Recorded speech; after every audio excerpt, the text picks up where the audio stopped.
say publish that there's an item being added. So we'll come to this. What does it mean by this publishing and all of that?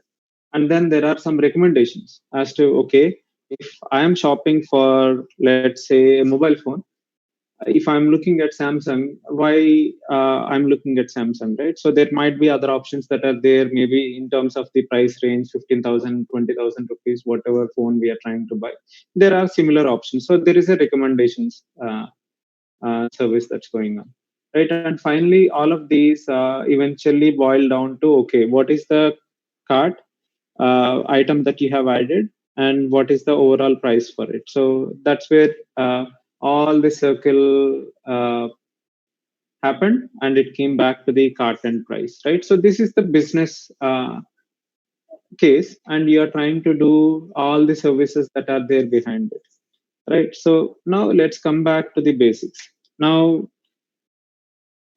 why do you need microservices, right? So if you were in 1990s or late 1990s, you would have websites that are basically static.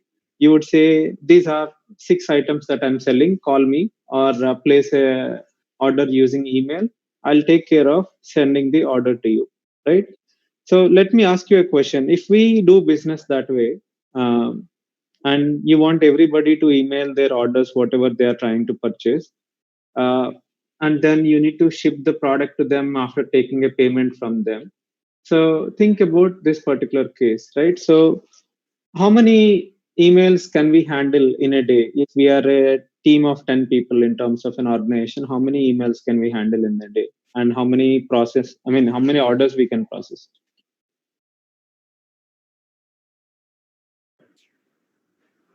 Any guesses? You can chat also, or you can speak up.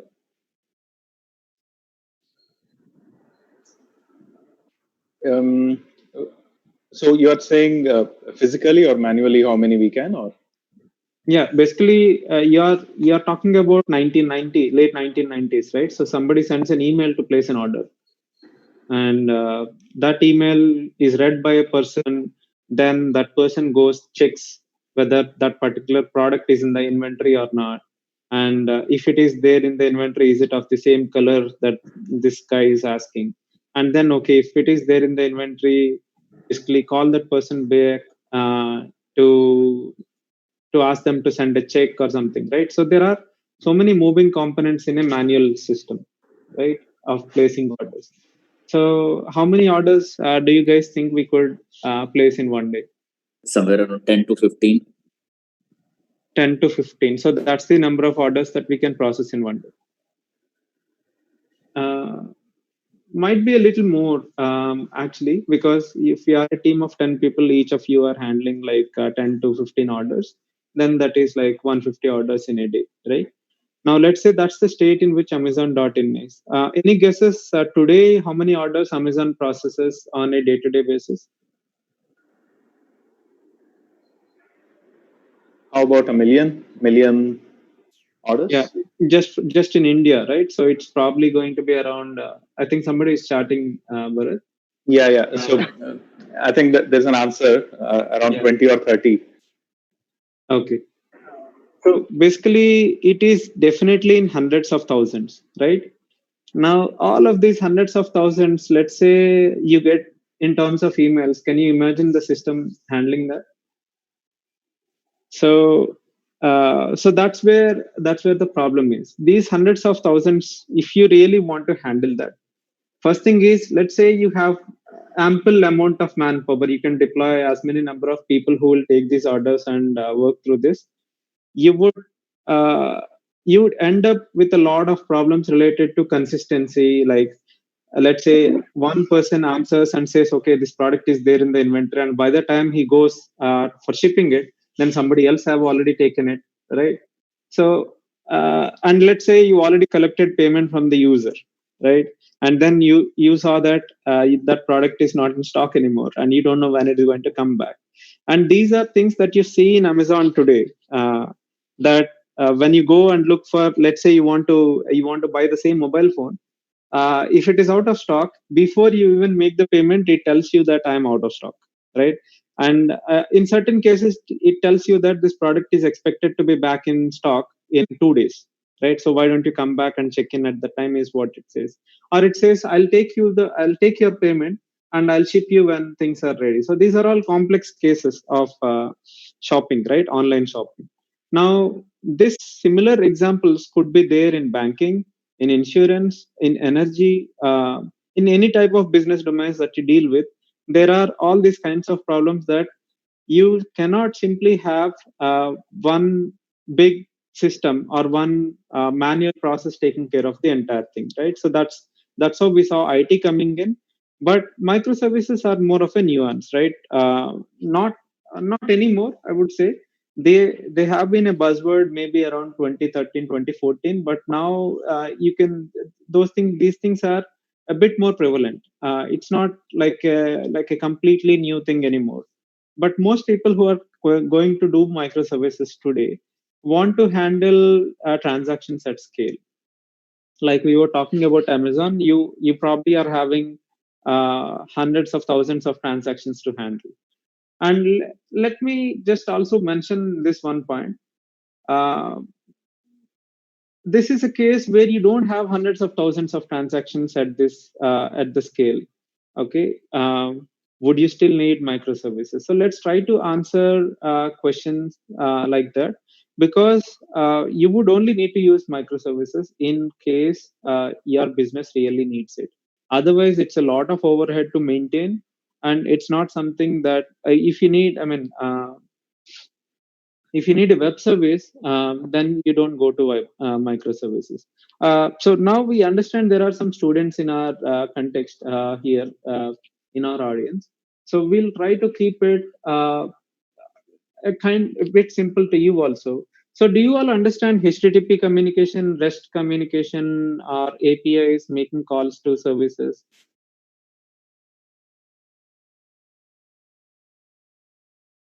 Okay, if not, we'll anyway have a small demo during the later part of the session.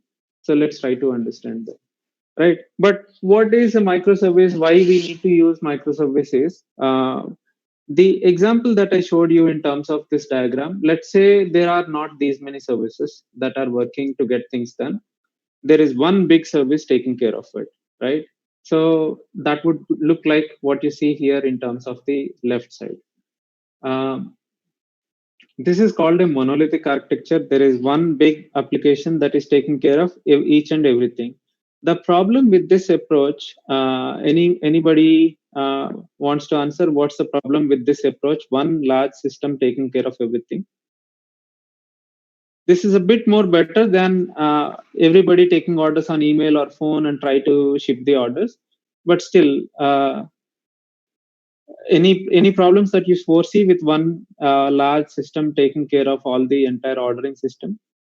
Yeah, the control, especially if something goes wrong, have to Right. service And it. service it, and if something goes wrong on the database, each and every service is affected, right? So one more example that I could give you is about Netflix. Any of you use Netflix? Yes, we do every day. Okay. So Netflix example is you are searching for a movie, but the content is not available, right? Something went wrong with the streaming service, right? But will Netflix as a whole go down, or will only the streaming service go down for that particular movie you wanted to watch, right? If it is a monolithic application, what happens is your entire site is down. Nothing will work. If you are talking about Netflix using microservices, then certain parts of the application are working, certain parts of the application are not working. So in that way, what happens is you have a lot of difference between services, applications and business solutions that need microservices versus they don't need microservices. So today also, it's not like monolithic architecture is not relevant anymore. It depends on what you are trying to do. Let's say you are doing a check processing system, right? So you don't need a microservice for that. You could basically scan the check, at the bank, and basically it's a backend process that happens. It takes 1 or 2 days for that business process to complete. You don't need microservices in that case. So if somebody asks you for those kind of use cases that I want to do microservices, then probably you should say you would end up spending a lot more than what you should be spending, and your return of investment will not be that great. So that's what is about monolithic architecture, right? So now let's try to come to what we are talking about in terms of microservices architecture. So here in microservices, we are talking about one small unit of work to be taken care of. Let's say in the example that you have seen here, you are talking about adding an item to the cart. It is very simple, right? Now, the microservice that you see, the second microservice could be probably a product catalog microservice, right? So in that way, you have different pieces being handled by different services instead of one service handling everything as each operation to be taken care of by that service, right? Uh, I'm getting a bit of internet lag here, so switched off video. Uh, so these microservices, when you are making them communicate with each other, so there is somebody taking care of. Sorry. So there is somebody taking care of all of these transactions that are going on between all these services, right? So something needs to happen. Now, one more perspective that you can pick up from this diagram is each of these microservices is an independent function of its own, and it is that's what is the business context we are using here, right? And if you notice below that, the first microservice has a bare metal below it, and the second microservice has a virtualized system or environment below it. The third microservice has some containers behind it, and the fourth microservice has cloud behind it. So, can anyone take a bit of a brief at what does it mean in terms of difference between bare metal versus virtualized versus containers versus cloud? I can give a quick Okay. glance Yeah. on it. Yeah. So typically, when somebody says bare metal, it's actually your hardware. Hardware, as in good old days when you have, um, when you go and say, hey, I need a desktop or I need a laptop, right? You get a hardware with you with a CPU installed in it and stuff like that, right? That typically is called bare metal, um, um, where you'll just have one operating system, one motherboard. These are the terms we are all familiar with, I believe. One motherboard, one chipset, and one hardware piece with one operating system on it. That's bare metal at a very high level. And then when you say virtualized, what has happened over the years is, industry, when it evolved, they realized that, hey, we are actually wasting a lot of space, a lot of money. When you say, hey, I need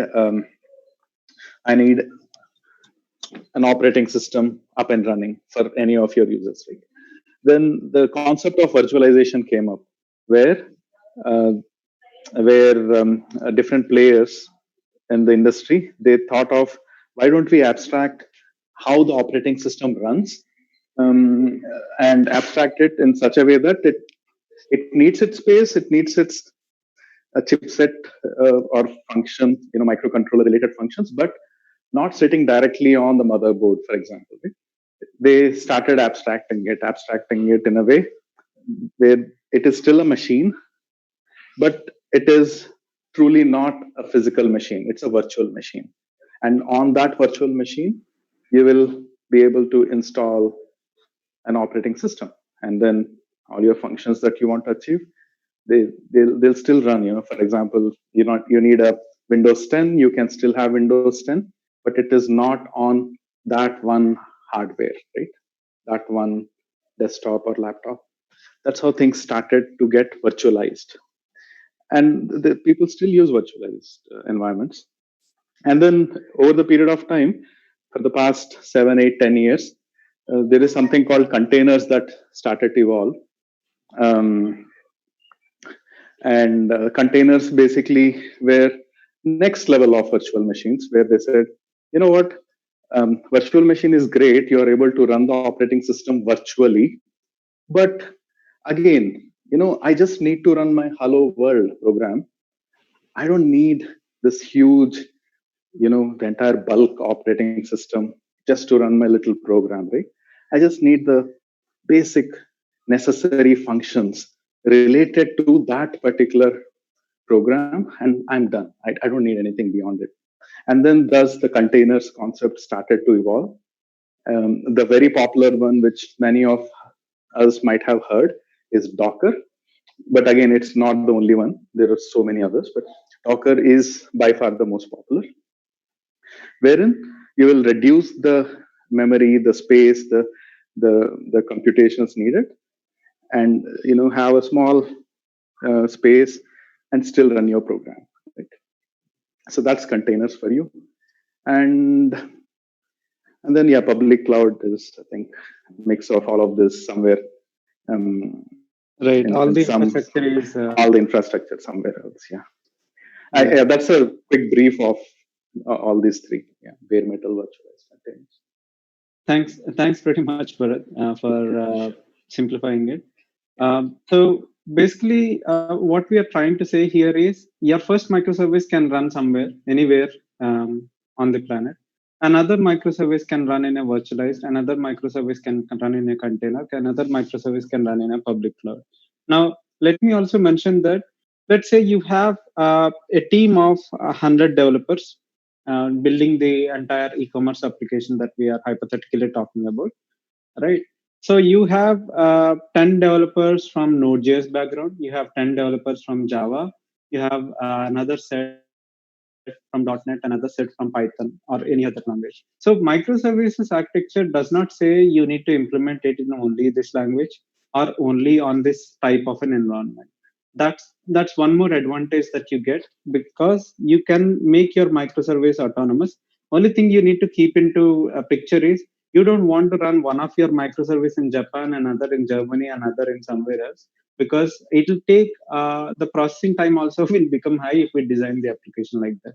And anyway, you would not see people doing that in productionized microservices application. You'll try to run it for efficiency, but hypothetically speaking, you could have your microservices deployed anywhere in terms of bare metal virtualized containers or cloud, and you can have these in any languages. So that's the advantage it provides. So how does a microservice give you all these kinds of advantages, right? So going back to our first aspect, so everything is based on HTTP and REST. So HTTP and REST, so representational state transfer. For those of you who are new to the word REST, so it's all about how do I pick data and put it into a format called JSON and transfer it on the internet, right?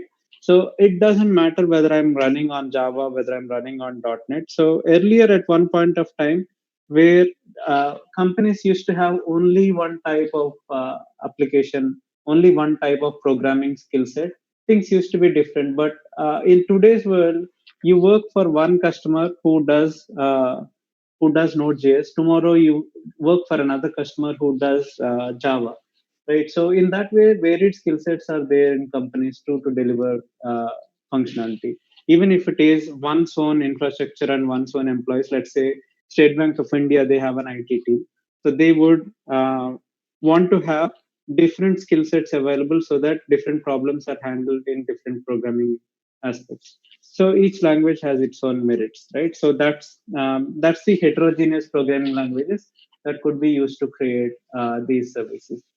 So all of these, in terms of the web programs, they can do anything using HTTP and REST. Now, they can also be autonomous. The example that we talked about is they can be deployed anywhere in the world. They are distributed, so you can have as many number of, let's say, you get in this case of an example, for price calculation, you get a lot of hits. Let's say everybody wants to inquire about product prices, right? So for those, you could distribute and say, I want three instances of pricing services. That way, more hits that are coming to pricing, I can optimize them to have three instances. Whereas somebody asking for recommendation might not be that high. So I will have only one instance of them. So in that way, you can put a weight to each WIGHT weight. I mean to say. Uh, so you can put a weight that I want this service to run more, and I want this service to run less because I don't want to spend all my infrastructure.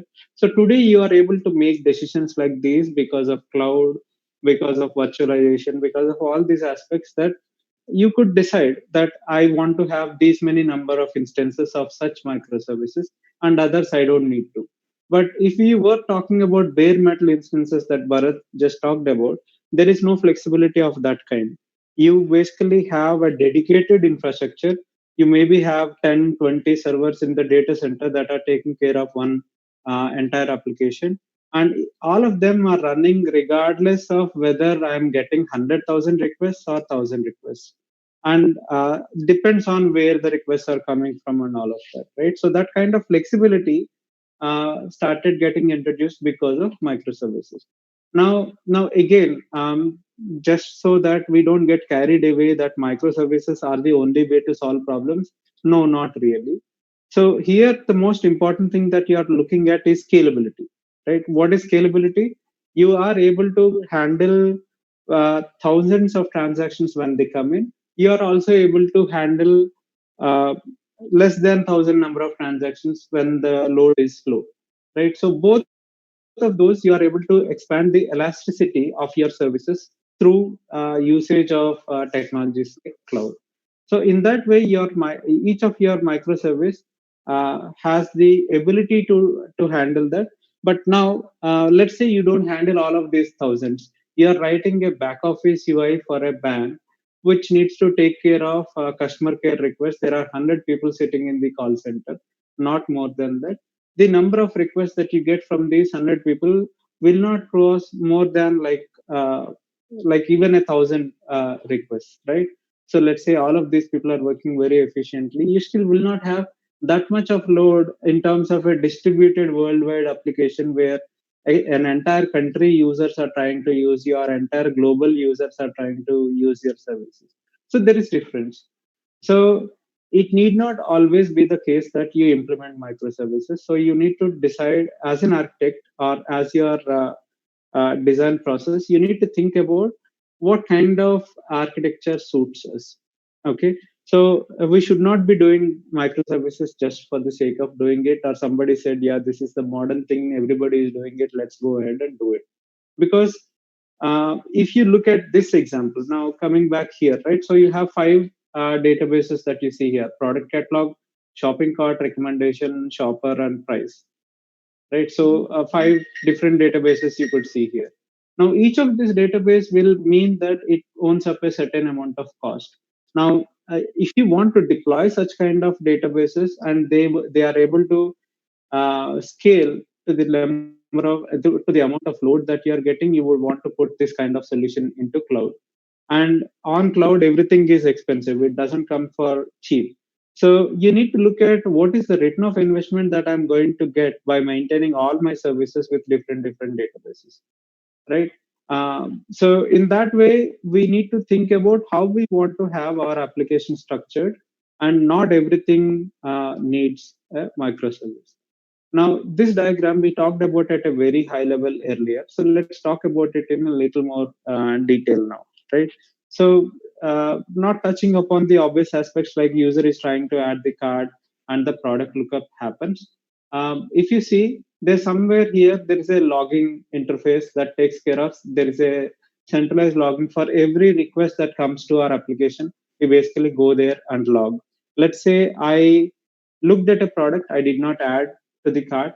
This log store will know that okay, I only went until viewing the product, but I did not purchase it. So maybe if I show you through my ads program that hey, you were interested in buying that phone, why don't you go ahead and buy? So in somewhere that data could be used. So today everything is about data, right? So there is all of this kind of background thing added to shopping cart event. So what is an event actually? So an event is something that multiple systems are interested in. Recommendation system is interested in, okay, somebody added this card. So what kind of other similar products can I offer to that user? So that's what is recommendation service worry. So it will go take care of what is needed, and then the other one is shopper tracking microservice. So it is taking care of, okay, what is the item that is added to the queue. So how do I take care of that? So in that way, this shopper tracking service is taking care of things. So somebody is trying to draw something. If there is any question, please unmute yourself and speak up. But basically here, your event is basically being interested in two different systems here for two different purposes. So that is where you do an event. Now, so that's where one of the topics that we have for today also comes up about how do I handle these services to communicate with each other. So let me take a pause and see if we have any questions. Otherwise, let's try to look at how these services could communicate with each other. What does it mean by putting such a large infrastructure and a complex system? Any questions so far?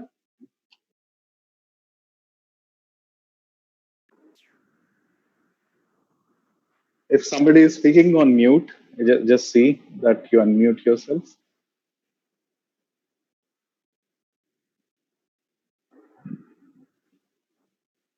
Okay, I think no questions, Rishi. Okay.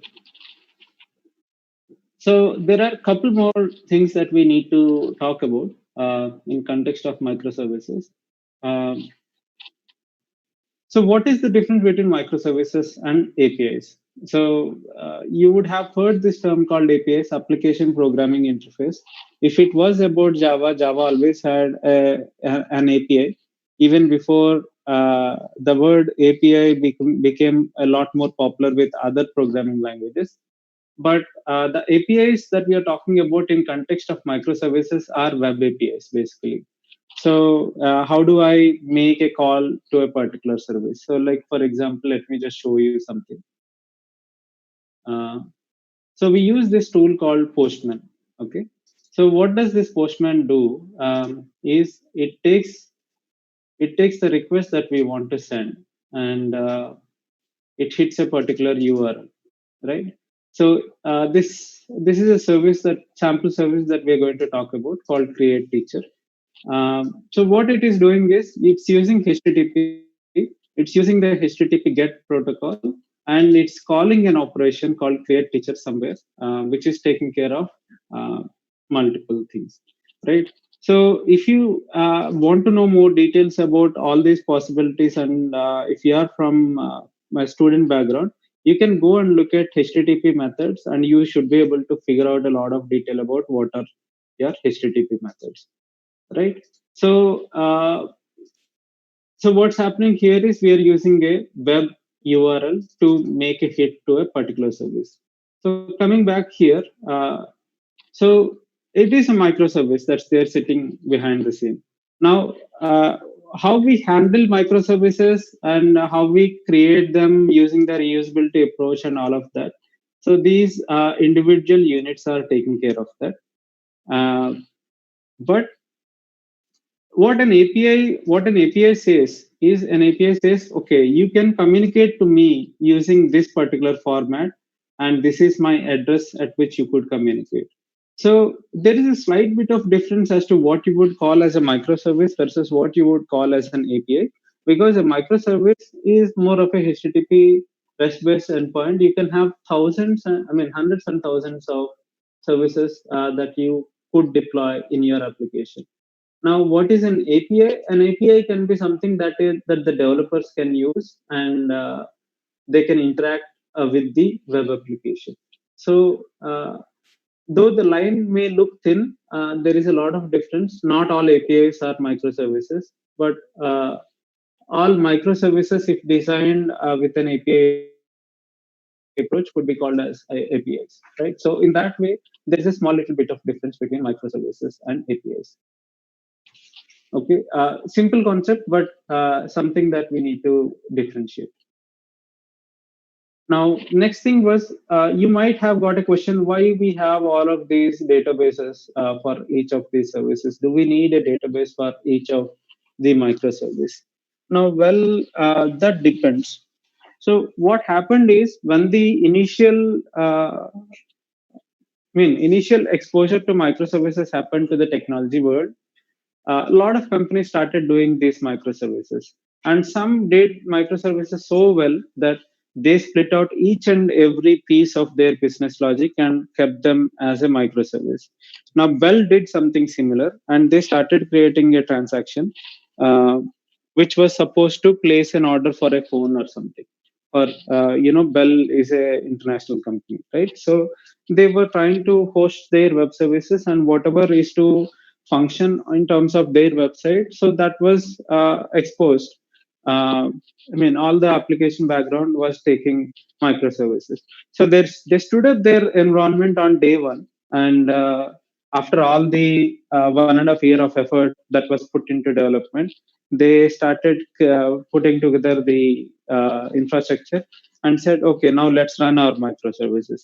So from the front end, somebody clicks a button and never gets a response. Okay, so they go back to drawing board and see, okay, maybe some services are responding slow, and they try to fix that, and they come back. Now then somebody gets a brilliant idea as to, okay, I don't want to use any timeout, I'm going to indefinitely wait for a response to come. Okay, so you understand what indefinitely means, right? You click the button and you sit before the screen and wait, right? So then they removed all the timeouts and looked at how fast we could get this response. So it took them about 10 minutes, okay, for a simple click to come back with a response.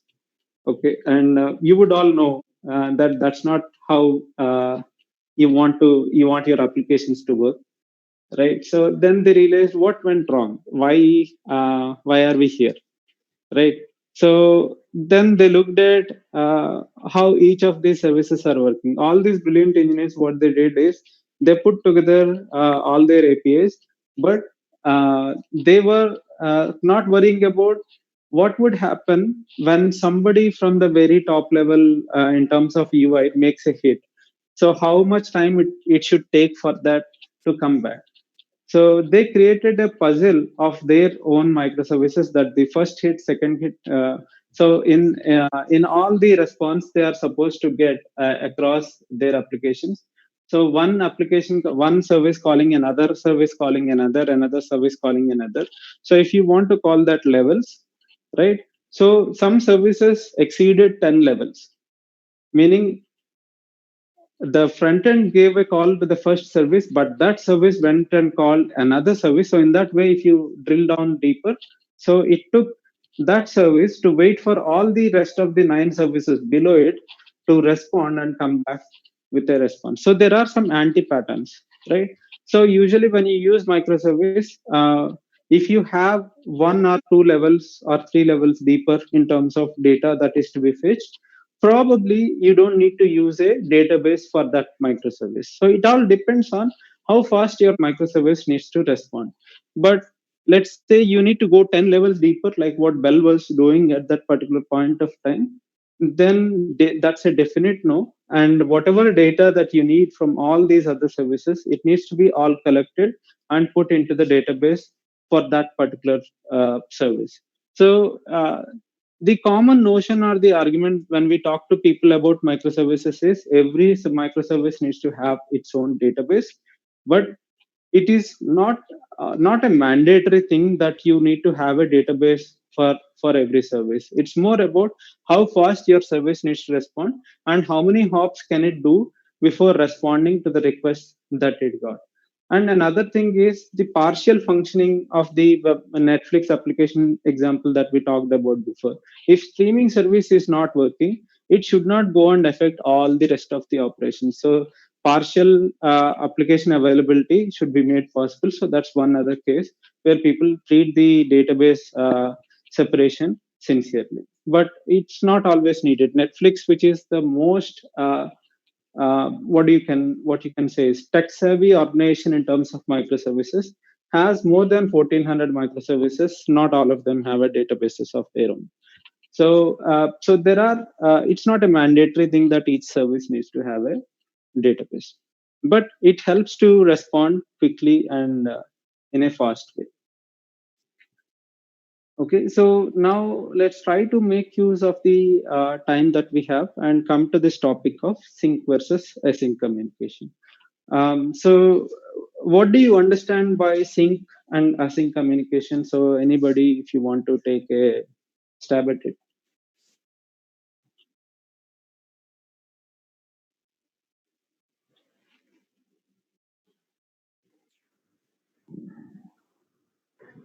I'll let someone in the group speak. Synchronous versus asynchronous communication. What it means is you go and hit a website, you get a response back immediately with the web page that it is showing, right? So that is sync. Now you want immediate result to come back. For that, you are waiting for that to happen actually. So in that case, you definitely need to use what's called as a sync communication. Now let's say you placed an order, just continuing with the example that we had before, you placed an order on your Amazon or any e-commerce website. And do you wait indefinitely for the product to arrive to your door, or you go on with your business and you take care of the other things that you need to do, right? So what happens? So the second case is you would not wait indefinitely for the product to arrive at your door. Or in fact, you don't wait for your payment to be processed also. You click the button pay, you let the bank and the company take their own course of time to kind of settle that transaction. So there are a lot of complex things that happens once you click that button of pay on your e-commerce application, right? So all of them, if they wait for the user to respond, first of all, there is no need. You are not somebody who is waiting on any of that. So it is in between all of those companies that it needs to take care of in terms of settlement.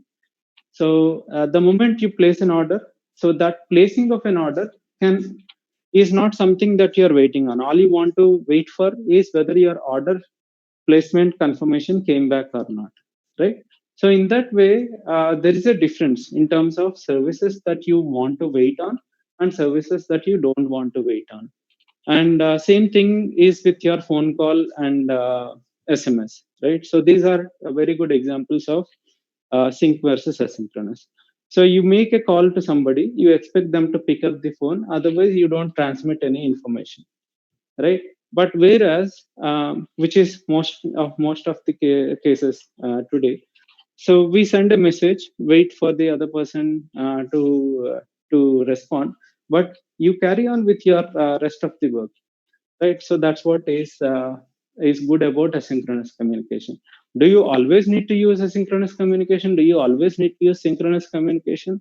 That depends on your application and your on the functionality that you are trying to use. Now, because we most of us know about synchronous communication, I'll try to focus on asynchronous communication. Right. So here in asynchronous communication, you talk about command versus event. Now, for example, if we go back to this image that we had before, command is an item, add item to the cart, number 2. Okay, so that's a command. So in that case, if you want to use asynchronous communication, it is up to you. But typically, it depends on your business function, right?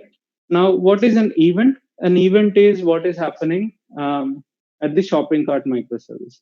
Once the item is added, it is telling the recommendation and shopper tracking services that, hey guys, an item is added. So it is broadcasting that information, right? So it is, in a way, you can call this as group messaging, right? Only difference is in a group messaging, all the receivers get the delivery of that message immediately. But in this case, what happens is recommendation and shopper services are coming to shopping cart microservice and telling that we want to subscribe for this event. Whenever you have an item added in your cart, please broadcast that message to us, right? So in that way, tomorrow another new service gets added which is interested in shopping cart. All it needs to subscribe for is when an event of shopping cart edition happens, right? So in that way, this thing can happen. So that's pretty much about predominantly about sync versus async and microservices and DBs and all of these things. So we can proceed to the demo if there are no other questions that you guys have.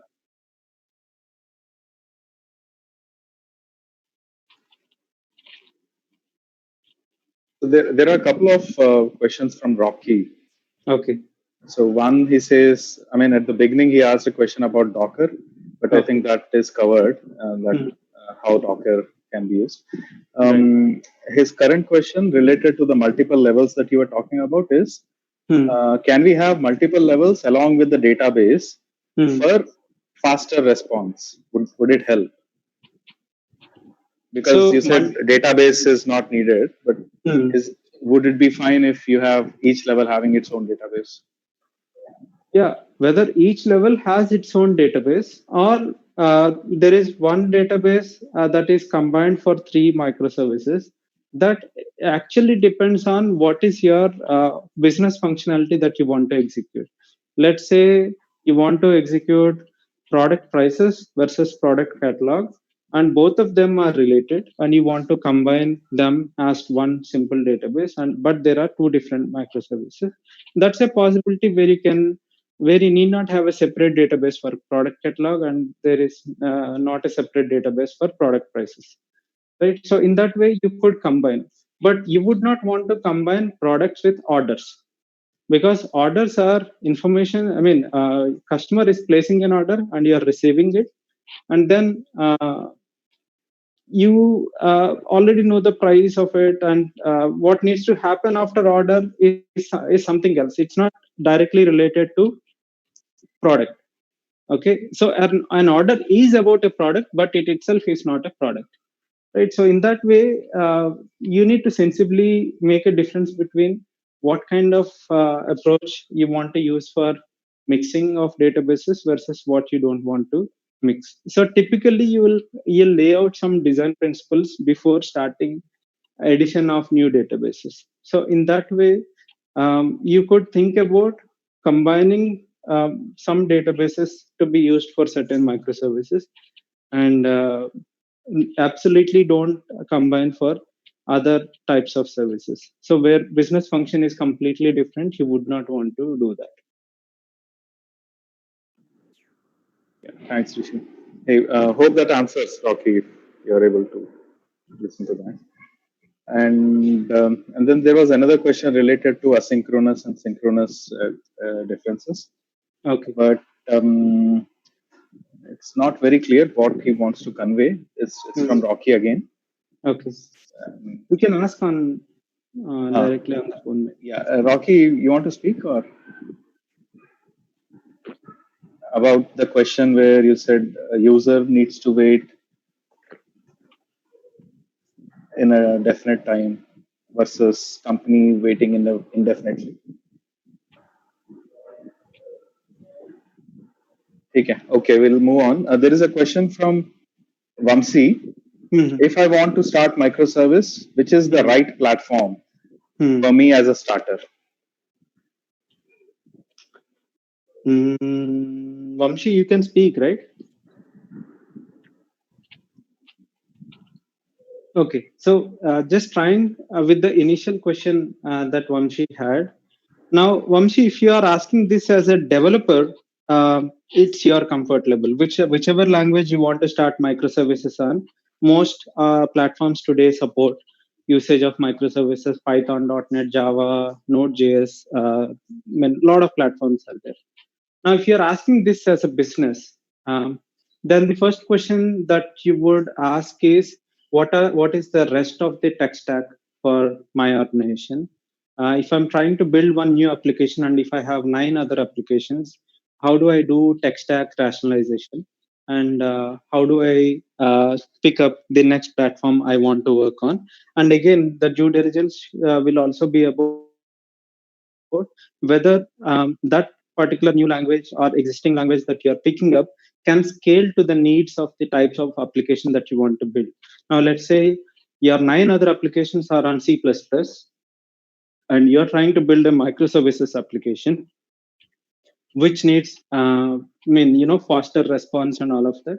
Now C++, right? So object, the way you represent objects, there is no direct HTTP uh, mechanism that you could use there. There's no framework on C++ that you could support using microservices. So in that way, you would want to modernize your stack at that point of time and say, okay, I want to go with Node.js, okay, or I want to go with Java, I want to go with .NET Core. So in that way, so depending on who you are asking the question as, Vamshi, if you are a developer, it's a different matter. If you are a business, then you would look at rationalizing your tech stack and making sure that there are enough modern languages in your stack, and pick up a platform. So this example that I'm showing you guys is on Spring Boot. I mean, Java and Spring Boot. And then RabbitMQ is what we are choosing as the middleware, which serves as the asynchronous communication process. So, for the sake of making things easy for the session, I'm not talking through how you set up RabbitMQ or how you set up Spring Boot and all of this. But these services are deployed on Spring Boot. Hope, Vamshi, that answers your question.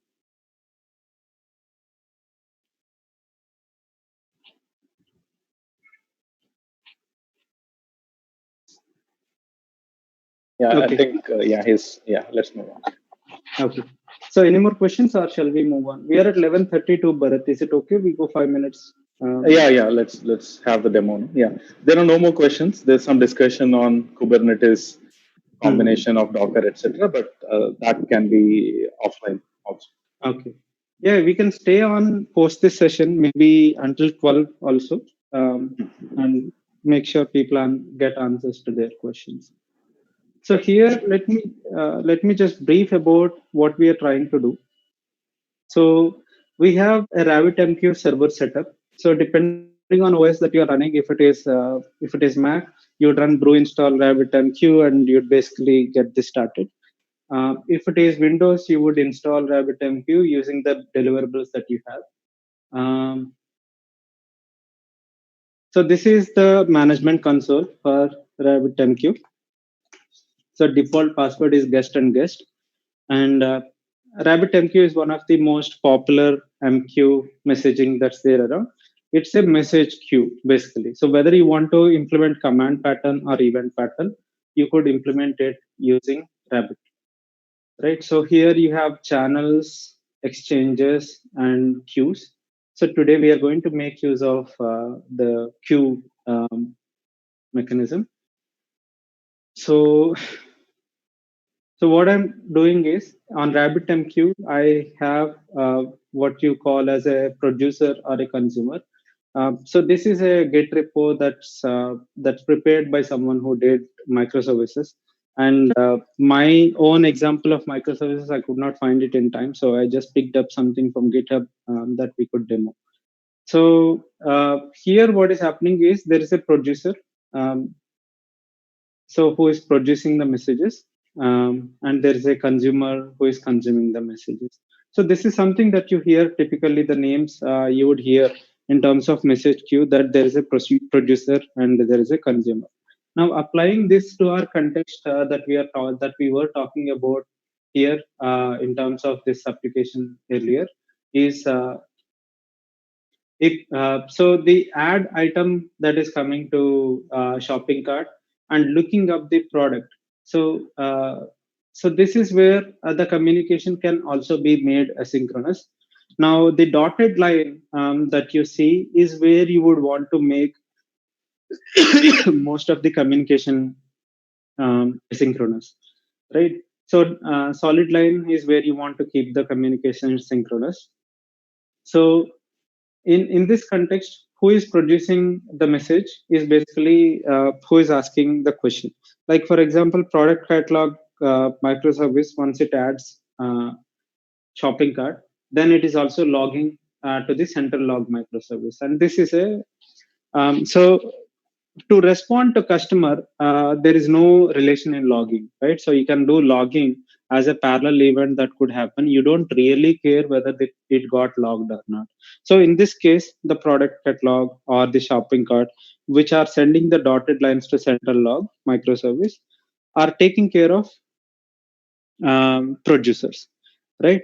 So here, that's what is happening. That's what is the producer that you have here. So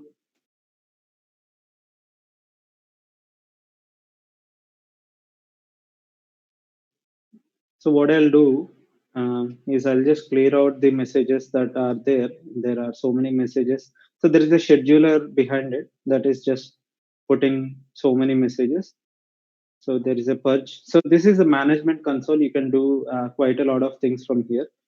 So I'm just purging all these messages. And if you see, if you go back, uh, these messages should be zero. Yeah. So now they became zero.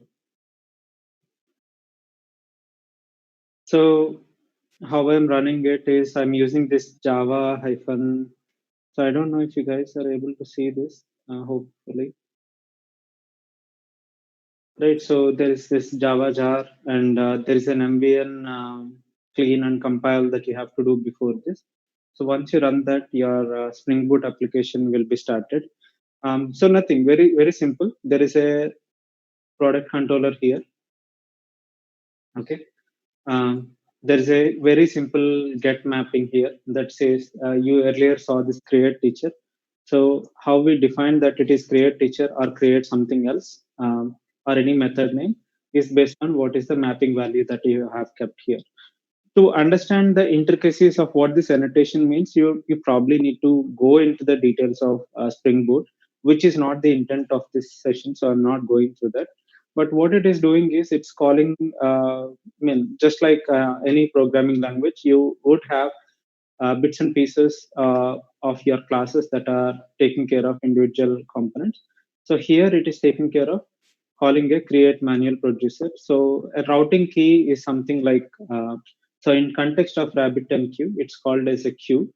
So teacher service queue is getting this information. So that's what is happening here. And there is a Rabbit template that is made available using the structure that you have. So that is taking care of sending the message to the queue. So here, the create manual producer method is creating it and sending it to the queue. And a consumer, the consumer is a different project. So here it is looking for messages. So it is not a web application; it is a console application, you could say. So it is taking care of uh, looking for the messages that will come to the queue. It binds itself to the queue, and basically, finally, it listens. Okay, so here you can see there's a rabbit listener, and it is looking for a queue and receives, waiting for the message to be received. Now, if you so not going into the intricacies of this particular project. So what this producer service is doing is it has one more method called schedule. So every 1 second, it is trying to send a message using the keys that it has. So its logic is of no consequence to us, but basically what they are doing is in terms of your application properties, you have configured RabbitMQ, the host name and password. So by default, it runs on 5672. So it is sending messages to here. Now, if you see the student service, it is getting all the messages that you are sending, right? So on the consumer side, you have a property in the resources that says what is it. Then here you are telling that look for teacher service queue and consume messages from teacher service queue. The reason why the messages to student queue are not getting consumed are consumer is not set to listen to the teacher queue. right? So in that way, let me just post a. So let me just show you what was done. So here, right, and then I'm sending a message. So both producer or consumer are running now. So this just returns a 200 OK. So if you know HTTP codes, 200 OK means it's a standard response. Everything was fine. Um, and if you see here, it says received a message, event number such and such that the teacher created. Right. So there is not much of a business logic in this application. It's just about how a microservice can receive the message from the HTTP URL that it has and post this message to the queue, and the consumer is picking it. So this first console you are seeing is consumer. Second one here, it's the producer. So producer is a web microservice. So the way you are able to hit that is using this Postman tool. You call this, and you're able to hit that. And then the third console that you are seeing here is once you have installed Rabbitmq, you should start it. So from here we clicked. We basically ran the Rabbitmq server. So that is how we are able to access the management console, right? So yeah, there could be a lot more detail about Spring Boot and so on and so forth. Maybe for another session we can save that particular topic. But ideally, by now you would have seen how all these microservices could work together, and more importantly, why each service needs to communicate with other service using synchronous or asynchronous communication, and whether each service needs its own database, so on and so forth. So there are quite a bit of details that we touched upon, and I don't use a lot of slides when I explain about things. I try to keep it simple using the same analogies that we always can use. So hope this gives you a perspective about all the how to use your microservices, when to use sync versus async, and when to choose a database of a services own. So there are each of this topic has a length and breadth of its own, and depth too. So the more deeper you go, you come across this Kubernetes, containerization, API gateways, clouds. All of these depends on what type of implementation you want to do for microservices. Okay, so with that, let me complete what I wanted to say. If you have any questions, feel free. Or anything you want me to explain again, I can try explaining that. Yeah, Rishi, I think this was great. Though I think we have some students who are probably new to much of the code. So I think, Okay. yeah. So Rocky is still on, and he's saying Okay. too much code. But there is a question from him, like, what about the job prospects Okay. in the coming Job years? job prospect. So which year are you When talking? you can type it in, Rocky, if you're not able to speak.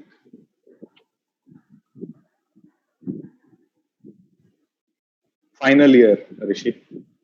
Okay. If he's in the reason why I asked about the year is if you were in first year or second year, then by the time you pass out, things will change. But at this point of time, microservices, you can say it's a hot technology. There is a lot of jobs that you could find. Other pros around me here can also comment on this. So job prospects are pretty good. People are looking for microservices developers. Again, dependent on language and things too. So today, people are looking for more full stack. One thing is the way economy is, more full stack experience would be beneficial than only microservices. By full stack, I mean to say the user interface, database, grip on multiple languages, and basically be able to do any kind of work that is assigned to them as developers. So yeah, definitely microservices is something that you want to have in your arsenal or ammunition for when you want to go for a job search. Yeah, I second with thoughts from Rishi, definitely. And then Hemant wanted to know if you can add some references to the slides before you send across. So the challenge I see here is sending across is a challenge because some have joined through the VTL group, some have joined through some other groups. So I do not know So whom maybe to you can send. publish the VTL WhatsApp group link here, Bharat. So maybe they could all join, and we could publish to VTL group. Okay. Okay. So this is our own way of doing PubSub then. Yeah. Makes sense. All right. Yeah, I think Rishi, pretty much. I think nobody have any questions. Yeah. So was the topic too complicated, or was it simplified? It's quite a lot of topics that we could touch upon. Each, like I said, each has its own depth if we want to go inside. No, I think it was simplified. Yet, since you covered the demo part where you actually showed how things work, I think it was a mix of both. For someone who is absolute beginner in understanding microservices, they should have got fair amount of understanding by going through this. Right. And understanding what Raki was trying to say in terms of a lot of code. Yeah. Basically, the purpose of demo was just to show that one service can communicate with another service. And mostly, whenever we talk about a topic, we should not end it without a practical. So the demo is more about that than to explain the business logic of what's happening in the demo. That one service can talk to the queue, and from there somebody is picking up. As long as you understood that, it doesn't matter if you have 1,000 lines of code in that demo or not. True. Sure. Rishi, would you have the PPT shared then? Yeah, I'll share it with you, Bharat, with some references like somebody was asking. Actually, the GitHub repo of the demo that was used here, also I'll just share that. Yeah, that will help. Yeah, that's definitely help. And seems like there is an ask and demand for more such sessions. So Right. maybe we can plan for that. Yeah. There are topics like GraphQL, Bharat, like we were talking about earlier, which also are picking up steam, and more people want to know that. So we could definitely see what kind of topics we want to do in future. Yeah. Sure, Rishi, definitely. Yeah. All right then. I think that's pretty much. So, Rishi, what do you say? We'll do a selfie. What is it called? Pick off everyone. group Whoever selfie. have left in the group. I think some people have left, but we still have few. Let's Sure. take a poll. We can. Yeah. So, Vamsi, Rocky, Varalakshmi ma'am, Alok. Uh, you want to put your cameras on? I can also do that. And we can take a pic. Yeah. Arey baapre, Alok ji. Wow. Alok after a long time. Let me share my version also. Just a second. Where do I do that? Oh yeah, there it is. Start video. Yeah. Hi there. Wow. Yeah. So that's my new style, by the way. COVID summer style. Yeah. Okay. I saw people doing the opposite, growing a lot of hair and the beard and everything. Yeah. I started with that, and it went to a point where I thought, okay, let's clear it off. Maybe I also have to do after some time. Definitely, Alok. Yeah. Okay. All right. Anyone else who wants to show up on camera? I'll just take a screen grab. Vamsi? Yes. Rocky, Varalakshmi ma'am, any one of you?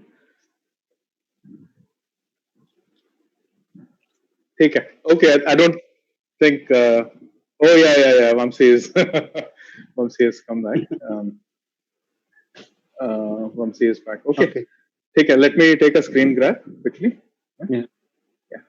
Okay, 1 second. All right. Oh, there. Hi, ma'am. Yeah. Okay. All right. Grabbed. All right. Okay. Let me take one more. One more? Okay. One more, please.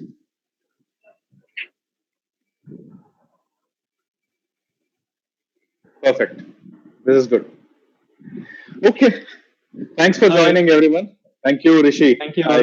You know what? If you didn't come forward with this topic, this VTL wouldn't have moved.